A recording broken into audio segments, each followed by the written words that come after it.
हाय काय पाण्यात जा.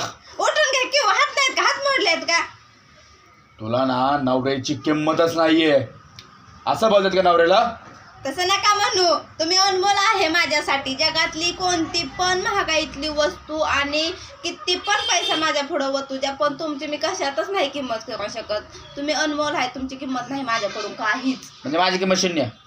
तसं नाही अनमोल अनमोल आहे. आता तर म्हणली जगाच्या कोणत्या किंमती कोणत्या ह्याच्यासमोर तुमची किंमत शून्य म्हणजे नेमकं अहो, माझं मी म्हणलो अनमोल आहे अनमोल मी कशातच नाही मोजू शकत तुम्हाला म्हणून माझ्याकडून काहीच किंमत नाही. मग नेमकं माझी हटाई करते का गुणगान गाते? अहो गुणगान गाती व ऐक ना काय मला ते अनमोलन दिल मला त्यात तसलं काही काय कळलं नाही. आपलं जा तुझं तू पाण्यात जा नाही जावा तिकडं अनमोलन तुझ्यासाठी